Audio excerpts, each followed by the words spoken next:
الله. الحمد لله رب العالمين والصلاة والسلام على أشرف الأنبياء والمرسلين وعلى آله وأصحابه ومن تبعهم ودعا بدعوتهم إلى يوم الدين. أما بعد، أعوذ بالله من الشيطان الرجيم. بسم الله الرحمن الرحيم. واذكروا إذ أنتم قليل مستضعفون في الأرض تخافون أن يتخطفكم الناس فآواكم وأيدكم بنصره ورزقكم من الطيبات لعلكم تشكرون. صدق الله العظيم. প্রিয় মোল্লাহাটবাসী, এই মোল্লাহাটের মাটি আমাদের অত্যন্ত স্মৃতিকাতর একটি জায়গা। আমার পূর্বসূরীদের জন্মভূমি এই মোল্লাহাটের মাটি। এই মোল্লাহাটের মাটিতে শুয়ে আছেন আমার মরহুম নানাজান মাওলানা আজিজুর রহমান রহমতুল্লাহ আলাইহি সহ তাদের পূর্বপুরুষগণ। এ মাটিতে আমাদের শৈশবকালের অনেক মধুর স্মৃতি মেখে আছে। এই মোল্লাহাটের মানুষ এবং এই মাটি ঐতিহাসিকভাবেই ইসলামের ঘাঁটি। মোল্লাহাটের মাটি ঐতিহাসিকভাবে ইসলামের ঘাঁটি।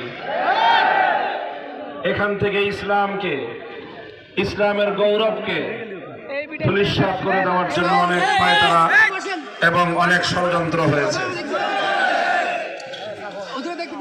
মোল্লাহাটের মাটি যেভাবে ইসলামের ঘাঁটি ছিল, যারা এখানে ইসলামকে দুর্বল করার অপতৎপরতা চালিয়েছে, ষড়যন্ত্র চালিয়েছে, আমরা তাদেরকে বলতে চাই, তোমরা তোমাদের ষড়যন্ত্রের পথ থেকে ফিরে আসো।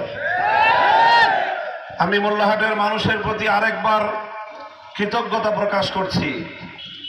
জালিম শেখ হাসিনার ষড়যন্ত্র, চক্রান্ত এবং গোটা রাষ্ট্রযন্ত্রকে ব্যবহার করে আমি ব্যক্তি মামুনুল হককে দমন করার জন্য যখন ষড়যন্ত্র চালিয়েছিল, হেফাজতে ইসলামকে কেন্দ্র করে শেখ হাসিনা এবং তার দোসর, তার লেসপেন্সার, তাদের ষড়যন্ত্র ছিল -3 ফর্মুলা। তারা হেফাজতে ইসলামের 3 জনকে মাইনাস করার চেষ্টা করেছিল।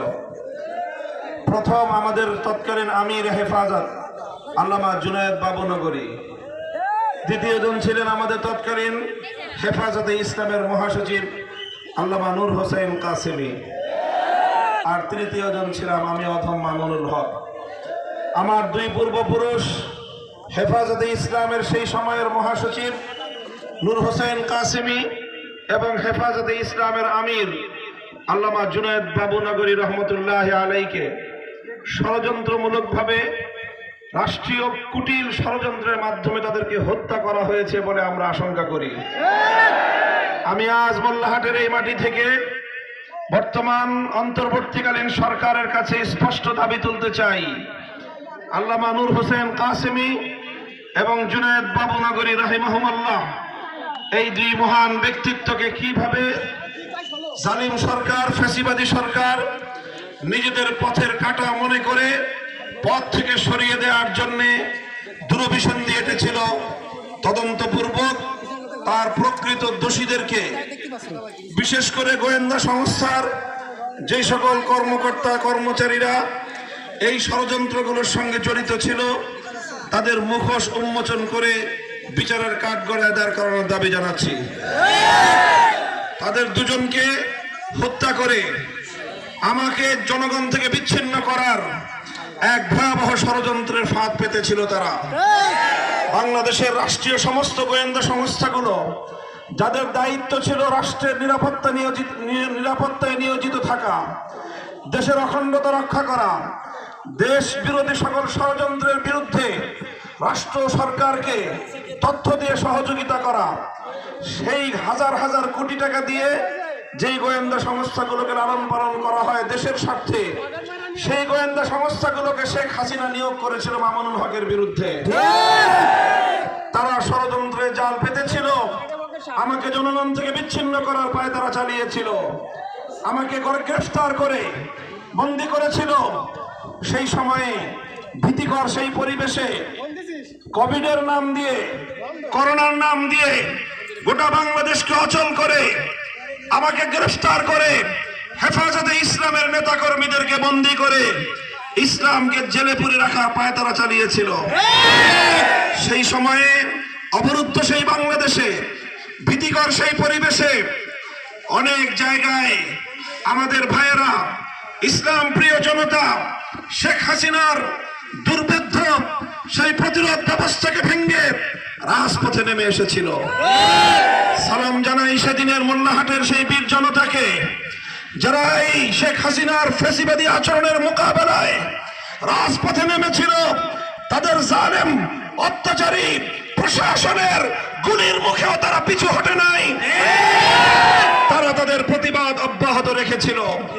বিনিময়ে তারা পেয়েছিল হামলা, বিনিময়ে তারা পেয়েছিল মিথ্যা মামলা। মামলায় জর্জরিত হয়ে আমার ছেলেরা, আমার সন্তানেরা, আমার ভাইয়েরা মাসের পর মাস, বছরের পর বছর ফেরারি জীবন যাপন করতে হয়েছে। কারা সেই ষড়যন্ত্রের সাথে জড়িত ছিল? কারা সেই প্রশাসনের লোকদেরকে উস্কে দিয়েছিল? কারা মোল্লাহাটে বসে আমাদের বিরুদ্ধে ষড়যন্ত্র করেছিল? তাদের প্রত্যেকের পরিচয় আমাদের কাছে জানা আছে।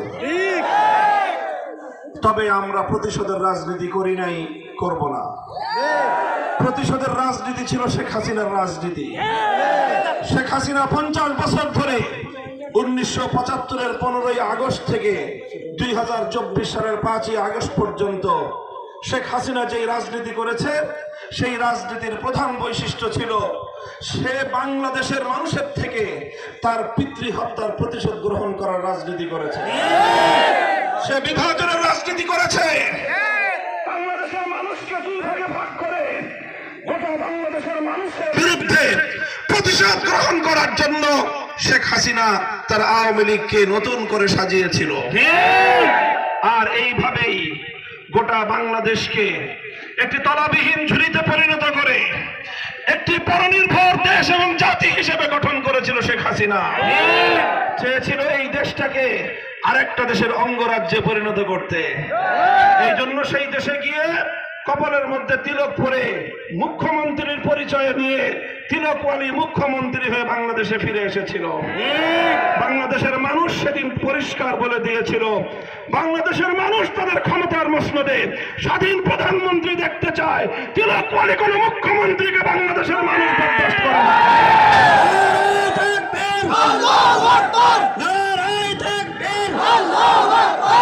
প্রিয় মোল্লাহাটবাসী, তারপর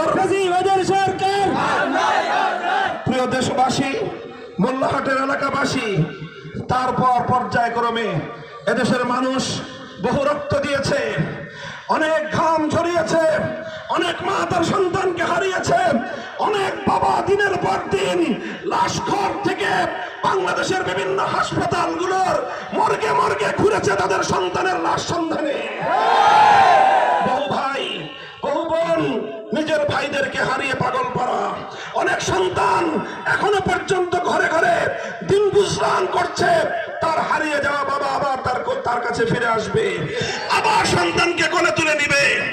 এরকম একটি ভয়াবহ গুমের নগরে, একটি ভয়াবহ খুনের নগরে পরিণত করেছিল শেখ হাসিনা।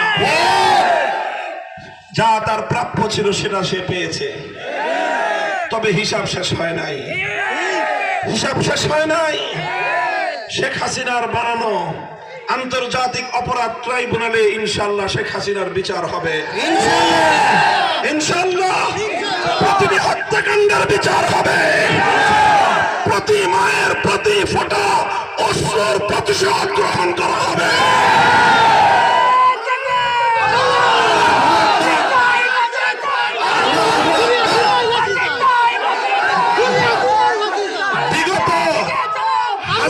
বছরের মধ্যে এই জনপদে শেখ হাসিনার মতো অত্যাচারী মানুষ আর দ্বিতীয়টার জন্ম দেখে না। এমন স্বৈর শাসক, এমন অত্যাচারী শেখ হাসিনার যারা রাজনীতি করেছেন, যারা শেখ হাসিনার লেসপেন্সার ছিলেন, যদি এদের মধ্যে কোনো কারণে কোনোভাবে কোনো ভালো মানুষ থেকে থাকেন, তাদেরকে আহ্বান করব, ওই পথটা ছেড়ে দেন। শেখ হাসিনার পথটা ছিল হিংসার পথ, শেখ হাসিনার পথটা ছিল দেশের বিরুদ্ধে ষড়যন্ত্রের পথ, শেখ হাসিনার পথ ছিল বাংলাদেশটাকে পঙ্গু করার পথ, শেখ হাসিনার পথ ছিল বাংলাদেশকে তলাবিহীন ঝুড়িতে পরিণত করবার পথ, শেখ হাসিনার পথ ছিল বাংলাদেশের অর্থ টাকা পয়সা চুরি করে বিদেশে অট্টালিকা করবার পথ, লক্ষ কোটি টাকা বাংলাদেশ থেকে পাচার করবার পথ। আর শেখ হাসিনার পথ ছিল নিজের গোটা দেশের হাজার হাজার কর্মীদেরকে বিপদে ফেলে নিজে নিজের বোনকে নিয়ে পালিয়ে যাওয়ার পথ। যারা শেষ মুহূর্তেও শেখ হাসিনাকে অনেকে সতর্ক করেছিল এই পথটা পরিহার করেন, তার কথা একটাই ছিল, চালাও গুলি, যত মায়ের বুক খালি করতে হয় করো, যত সন্তানকে হত্যা করতে হয় করো, আমাকে ক্ষমতার মসনদে থাকতেই হবে। সত্য করে বলেন, এদেশের মানুষ বিশ্বাস করত, প্রত্যেকটা মানুষের মনের মধ্যে বিশ্বাস এবং ধারণা এটাই ছিল, 1 লক্ষ মানুষকেও যদি হত্যা করতে হয় শেখ হাসিনা নিজের ক্ষমতা টিকিয়ে রাখার জন্য 1 লক্ষ মানুষকে হত্যা করবে। বলেন, এটা ছিল প্রত্যেকটা মানুষের মুখে মুখে কথা। প্রতিটা আওয়ামী লীগার, প্রত্যেকটা যুবলীগার, প্রত্যেকটা ছাত্রলীগার, প্রত্যেকটা হেলমেট লীগার, প্রত্যেকটা হাতুড়ি লীগার, এমনকি পুলিশ লীগার, তাদের প্রত্যেকের কথা ছিল যত খুন করতে হয় করব, যত হত্যা করতে হয় হত্যা করব, তবুও শেখ হাসিনার ক্ষমতার মসনদ টিকিয়ে রাখবো। এটা কেমন রাজনীতি? এটা কেমন রাজনীতি? তোমার একজনের ক্ষমতার পিপাসা মিটাতে লক্ষ মায়ের সন্তানের রক্ত পান করতে হবে, এই রাজনীতি বাংলাদেশের মানুষ আর ভবিষ্যতে দেখতে চায়।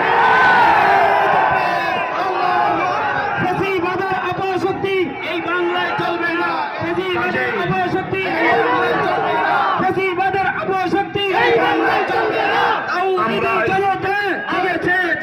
আমরা স্পষ্ট ভাষায় বলতে চাই, যারা আওয়ামী লীগের রাজনীতি করতেন, চারিদিকের আওয়ামী লীগের দুর্দণ্ড প্রতাপ দেখে যারা মনে করেছিলেন বাংলাদেশ থেকে আর কোনোদিন বুঝি শেখ হাসিনা এবং আওয়ামী লীগের পতন ঘটবে না, আমরা প্রথমে বলবো আবার কালেমা পড়ে ঈমান দুরুস্ত করেন। আল্লাহ পাক রব্বুল আলামিন ছাড়া বিশ্বে পরাক্রমশালী আর কেউ নাই। দ্বিতীয় যেটা করবেন, আওয়ামী লীগ আবার পুনর্জীবিত হবে সেই আশা ছেড়ে দেন। এই প্রজন্মের যেই সন্তানদেরকে হত্যা করেছে, বাংলাদেশের এমন কোন জেলা নাই যেই জেলার শিক্ষাঙ্গনের ছাত্ররা শেখ হাসিনার হত্যাকাণ্ডের শিকার না হয়। আপনাদের কি ধারণা, যেই কলেজের, যেই স্কুলের, যেই মাদ্রাসার, যেই বিশ্ববিদ্যালয়ের ছাত্ররা প্রাণ হারিয়েছে শেখ হাসিনার গুলিতে, শেখ হাসিনার ছাত্রলীগের গুলিতে, শেখ হাসিনার প্রধান লেসপেন্সার ওবায়দুল কাদের শেষ মুহূর্তেও বলেছিল এই ছাত্রদের আন্দোলন দমন করার জন্য ছাত্রলীগই যথেষ্ট। এরপরে সে ছাত্রলীগকে নির্দেশ দিল, চালাও গুলি, শেখ হাসিনা আছে, গুলি করে আসো, প্রশ্রয় দিবে খুনিদেরকে। তো মনে করেনটা কি আপনারা, যেই সকল স্কুল কলেজ ভার্সিটি মাদ্রাসার ছাত্ররা তাদের চোখের সামনে তাদের ভাইদেরকে এভাবে হত্যাকাণ্ডের শিকার হতে দেখেছে, তারা এত সহজেই এই ছাত্রলীগের খুনিদেরকে আবার রাজনীতিতে পুনর্বাসিত হওয়ার সুযোগ করে দিবে? আবার যদি কেউ আওয়ামী লীগকে বাংলাদেশের রাজনীতিতে পুনর্বাসিত হওয়ার কোন সুযোগ করে দেওয়ার চেষ্টা করে, রক্তের বন্যা দিয়ে প্রতিহত করা হবে। কাজেই 1971 সালের আগে, 71 সালের আগে যারা বয়স্ক মুরব্বী তারা জানবেন, আমরা তো বলতে পারি না, শুনেছি, ইতিহাসের পাতায় পড়েছি। মুসলিম লীগ যেইভাবে বাংলাদেশের মানুষকে নির্যাতন করেছিল, শোষণ করেছিল, তাদের উপর আক্রমণ চালিয়ে মনে করেছিল দেশটা মগের মুল্লুক। 71-এর মুক্তিযুদ্ধের পর হারিকেন দিয়ে খুঁজেও বাংলাদেশে মুসলিম লীগ আর পাওয়া যেত না। যারা বিগত 50টা বছর আমাদেরকে জ্বালায় খাইছেন, এদেশের মানুষকে নানাভাবে নিপীড়ন উৎপীড়ন করেছেন, নির্যাতন করেছেন, 2024 সালের 5ই আগস্টের স্বাধীনতার পর আওয়ামী লীগের পরিণাম হবে তাদের বাপ দাদা ওই মুসলিম লীগের মতোই। মুসলিম লীগ থেকে আওয়ামী মুসলিম লীগ, আওয়ামী মুসলিম লীগ থেকে আওয়ামী লীগ। অর্থাৎ মুসলিম লীগ হলো আওয়ামী লীগের দাদা। ওই দাদার যেই পরিণাম হয়েছে আওয়ামী লীগের সেই পরিণাম। ৭১ সালে বাংলাদেশ একবার স্বাধীন হয়ে দাদাকে খেদানো হয়েছে, ২৪ সালের স্বাধীনতার পর নাতিকে খেদানো হবে। বাংলাদেশে আর কোনোদিন আওয়ামী লীগের রাজনীতি স্থান পাবে না ইনশাআল্লাহ। আর কেমনে কোন মুখে রাজনীতি করবেন? 3 দিন আগে না আপনার নেত্রী বলছিল শেখ হাসিনা পালায় না, বলছে বলেছিল। এখন এই দেশের মানুষ, আওয়ামী লীগের লোকেরা বাংলাদেশের মানুষকে কিভাবে মুখ দেখাবেন? আপনার নেত্রী তো বলছিল পালায় না, পালাইছে কি পালায় নাই? তো যে এই পরিস্থিতিতে পালাইছে, শুধু শুধু নিজে পালিয়েছে তা না, আপনাদের সকলকে ঝুঁকির মুখে ফেলে গেছে। গোটা আওয়ামী লীগার, যুবলীগার, ছাত্রলীগার হাজার হাজার নেতাকর্মী যারা শেখ হাসিনার সঙ্গে কাঁধে কাঁধ মিলিয়ে জুলুম করেছেন, কোথায় এখন আপনারা? ফেরারি জীবন যাপন করতে হয়েছে। আপনাদেরকে বাংলাদেশের মানুষ আর দেখতে চায় না। যদি আসতে হয় আসবেন, অসুবিধা নেই, তওবা করেন। একটা গণতওবার অনুষ্ঠান যদি করতে পারেন আমি থাকবো ইনশাআল্লাহ। আওয়ামী লীগারদেরকে, যুবলীগার, ছাত্রলীগারদেরকে গণতওবা পড়ায় তারপরে তাদেরকে আবার বাংলাদেশের মানুষের কাছে অন্তত দেশে নিরাপদভাবে চলাফেরা করবার পরিবেশ সৃষ্টি করে দেওয়ার জন্য চেষ্টা করব। প্রতিহিংসার রাজনীতি আমরা করব না। তবে আবার ওই শেখ হাসিনাকে বাংলাদেশে যদি প্রতিষ্ঠিত করবার কোনো পায়তারা করেন, এদেশের মানুষ একবার মাফ করছে, দ্বিতীয়বার মাফ করার জায়েজ হবে না ইনশাআল্লাহ। মোল্লাহাটের মাটি এটা আমার ঘাঁটি ইনশাআল্লাহ। মোল্লাহাটের মাটি আমাদের ঘাঁটি, মোল্লাহাটের মাটি আমাদের পূর্বপুরুষদের ঘাঁটি, মোল্লাহাটের মাটি উদয়পুরের পীরবাড়ির প্রতিটা মানুষকে এদেশের মানুষ ভালোবাসে, সম্মান করে, শ্রদ্ধা করে। মাওলানা আজিজুর রহমানের নাতি মামুনুল হক আমি বলতেছি ইনশাআল্লাহ এই মাটির সঙ্গে আমাদের নারীর সম্পর্ক, এখানে আমার পূর্বপুরুষরা শুয়ে আছে, এই মাটিকে কেন্দ্র করে কোন ষড়যন্ত্র আগামী দিনে আমরা বরদাস্ত করবো না ইনশাআল্লাহ। থাকবেন তো ইনশাআল্লাহ?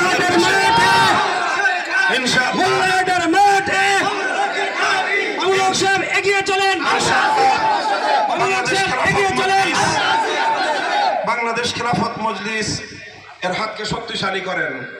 খেলাফত যুব মজলিস, ছাত্র মজলিস সহ আমাদের সহযোগী সংগঠনগুলোর বিস্তৃতি ঘটান। প্রতিটি পাড়ায় পাড়ায়, ইউনিয়নে, ওয়ার্ডে ওয়ার্ডে, মহল্লায় মহল্লায় আপনারা আমাদের সংগঠনের কাঠামো তৈরি করেন, সাংগঠনিক বিস্তৃতি ঘটান। ইনশাআল্লাহ এই ঐতিহ্যের মাটি মোল্লাহাটকে আগামী দিনে খেলাফতের কেন্দ্র হিসেবে, খেলাফতের ঘাঁটি হিসেবে আমরা করে তুলব। আল্লাহ পাক আপনাদেরকে তৌফিক দান করুন। যারা যারা আমি গ্রেফতার হওয়ার পর সাহসিকতার সাথে মাঠে নেমেছিলেন, মাঠে নেমে মামলা হামলার শিকার হয়েছিলেন, আমি আবারও আপনাদের সকলকে শ্রদ্ধা করে স্মরণ করছি। ইনশাআল্লাহ আগামী দিনে আপনাদের ভাই, কারো মামা, কারো ভাগিনা, এই হলো কারো ওস্তাদ, কারো শিষ্য। মোল্লাহাটের প্রতিটি মানুষের সাথে, প্রতিটি পরিবারের সাথে আমার রক্তের সম্পর্ক। কাজেই ইনশাআল্লাহ আমরা অতীতে দুঃখের দিনে যেমন এক ছিলাম, সুখের দিনও আমরা একসঙ্গে থাকবো ইনশাআল্লাহ। আল্লাহ আমাদের সকলকে তৌফিক দান করুন।